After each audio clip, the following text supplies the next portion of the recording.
Hi friends, welcome to our channel Jyothis Kitchen. ഇന്ന് നമുക്കൊരു Canada സീരീസാണ്. ഇവിടെ കാനഡ സീരീസിൽ നമ്മൾ ഇപ്പം കാണാൻ പോകുന്നത് ക്വീൻ എലിസബത്ത് പാർക്കാണ്.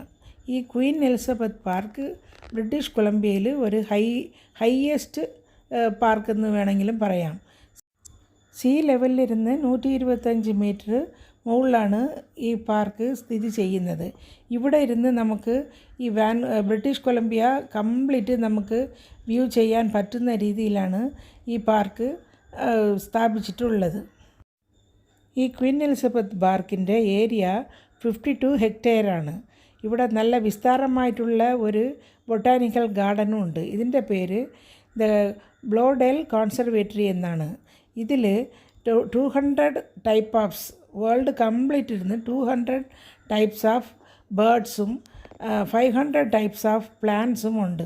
നമ്മൾ കാണാത്ത തരം ബേർഡ്സും പ്ലാന്റ്സുമാണ് ഇവിടെ അവർ അറേഞ്ച് ചെയ്തിട്ടുള്ളത്. ഇത് ഒരു ഡോം സൈസ്ഡ് പാർക്കാണ്. ഇതിൻ്റെ അകത്താണ് അവർ ഈ ബേർഡ്സിനെയും പ്ലാന്റ്സിനെയും എല്ലാം നല്ലതുപോലെ അറേഞ്ച് ചെയ്തിട്ടുണ്ട്. ഡോമിൻ്റെ അകത്ത് കയറി എൻട്രൻസ് ടിക്കറ്റൊക്കെ എടുത്തിട്ട് അകത്ത് കയറി. അപ്പോൾ അവിടെ റൗണ്ട് ടൈപ്പിലാണ് ആ ഗാർഡൻ സെറ്റപ്പ് ചെയ്ത് വച്ചിട്ടുള്ളത്.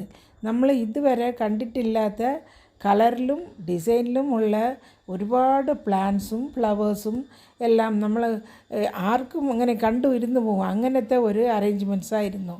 അതിൻ്റെ ഇടയിൽ ഫ്രീ ആയിട്ടാണ് അവർ ഈ ബേർഡ്സൊക്കെ വിട്ടിട്ടുള്ളത്. അവർക്ക് ബേർഡ്സിൻ്റെ കേവൊക്കെ ഉണ്ടായിരിക്കും, പക്ഷേ അവർ ഡേ ടൈമിൽ ഇങ്ങനെ പുറത്ത് വന്ന് സ്വാതന്ത്ര്യമായിട്ട് അവർക്ക് പെരുമാറാനുള്ള ഒരു അറേഞ്ച്മെൻറ്റ്സാണ് അവർ അവിടെ ചെയ്തിട്ടുള്ളത്. അതുമാത്രമല്ല, പുറത്തുള്ള ക്ലൈമറ്റും ഈ ഡോമിൻ്റെ അകത്തുള്ള ക്ലൈമറ്റും അവർ ഡിഫറെൻ്റ് ആയിട്ടാണ് അവർ സെറ്റപ്പ് ചെയ്തിട്ടുള്ളത്. നമ്മൾ ഇവിടെ ഉണ്ടായിരിക്കുന്നത് വേൾഡ് കംപ്ലീറ്റുള്ള ബേർഡ്സും പ്ലാന്റ്സുമാണല്ലോ. അപ്പോൾ അതിന് പറ്റിയ ഒരു ക്ലൈമറ്റാണ് അവർ ഈ ഡോമിൻ്റെ അകത്ത് സെറ്റപ്പ് ചെയ്തിട്ടുള്ളത്.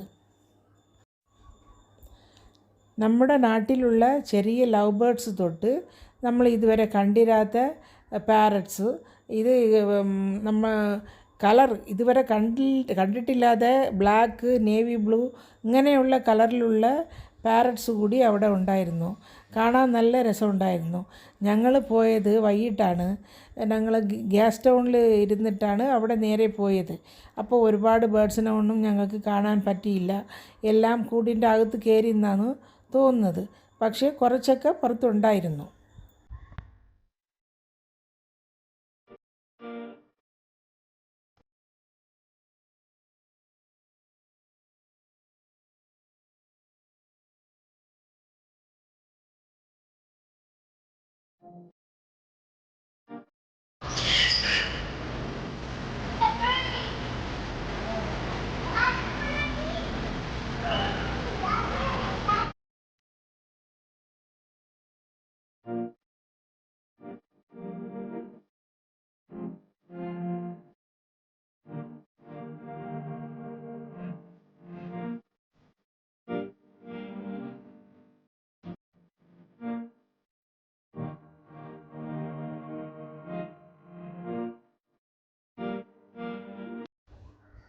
ഞങ്ങളിവിടെ വന്നിട്ട് 5 മാസമായിട്ടും ഇതുവരെ ഒരു സ്ഥലത്ത് പോലും നമ്മുടെ വാഴമരം കണ്ടില്ല. ഇവിടെ അത് ഉണ്ടായിരുന്നു. അതിലും 2 ടൈപ്പ് ഉണ്ടായിരുന്നു. ഒന്ന് നമ്മുടെ വാഴമരം പോലെ ഉണ്ടായിരുന്നു, ഇന്നൊന്ന് സെയിം അതുപോലെ സൈസും രൂപവും എല്ലാം ഉണ്ടായിരുന്നു. പക്ഷേ മുകളിൽ ഗ്രീനും അടിയിൽ റെഡുമായിട്ടാണ് അത് ഉണ്ടായിരുന്നത്. കുട്ടികൾക്ക് മാത്രമല്ല വലിയവർക്കും നല്ല എൻജോയ് ചെയ്ത് നോക്കാൻ പറ്റിയ ഒരു പാർക്കാണ് ഇവിടെ ഉള്ളത്.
ഈ ഗാർഡൻ്റെ പുറത്തുള്ള വ്യൂ എന്ന് പറയുന്നത് ഒരു അപാരമായിട്ടുള്ള ഒരു വ്യൂ ആണ്.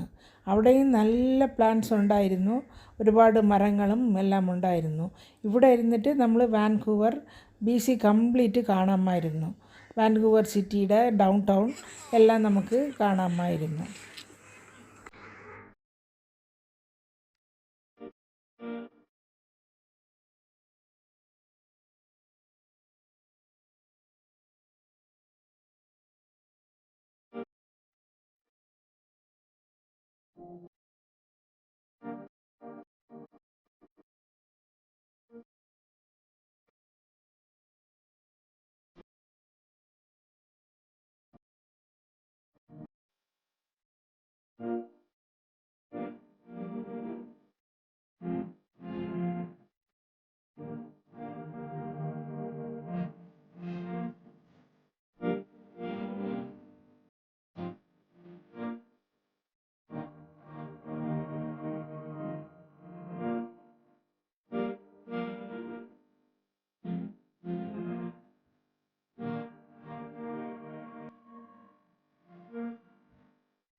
ഡോമിൻ്റെ സൈഡിലും നല്ല ഒരു ഗ്രൗണ്ട് ഉണ്ടായിരുന്നു. വലിയവർക്ക് നടക്കാനും ജോഗിങ് ചെയ്യാനും കളിക്കാനും കുട്ടികൾക്കും അതുപോലെ നല്ല പ്ലേ ചെയ്യാനുള്ള ഏരിയ, നല്ല ഒരു വിഷ്വലായിരുന്നു അത്. പിള്ളേരൊക്കെ നല്ലതുപോലെ, എൻ്റെ പേരക്കുട്ടികളൊക്കെ നല്ല പോലെ എൻജോയ് ചെയ്തു. ഞങ്ങളും കുറച്ച് അവിടെ ഇരുന്ന് റിലാക്സ് ചെയ്തു. ഒരുപാട് രാവിലെ തൊട്ട് നടക്കുന്നതല്ലേ, അപ്പം കുറച്ച് അവിടെ ഇരുന്നപ്പോൾ നല്ല ക്ലൈമറ്റും എല്ലാം നല്ല സുഖമായിരുന്നു അവിടെ.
ഈ വീഡിയോ നിങ്ങൾക്ക് ഇഷ്ടപ്പെട്ടാൽ എല്ലാവരും ലൈക്ക് ചെയ്യുക, ഷെയർ ചെയ്യുക. ആദ്യമായിട്ട് ജ്യോതിസ് കിച്ചൻ കാണുന്നവർ സബ്സ്ക്രൈബ് ചെയ്തിട്ട് അടുത്തുള്ള ബെല്ലൈക്കനെയും ക്ലിക്ക് ചെയ്യാൻ മറക്കണ്ട. എന്നാലേ ഞാനിടുന്ന പുതിയ പുതിയ റെസിപ്പീസും ബ്ലോഗ്സും റിവ്യൂസും എല്ലാം നിങ്ങൾക്ക് ഉടൻ കിട്ടുന്നതായിരിക്കും. Thanks for watching.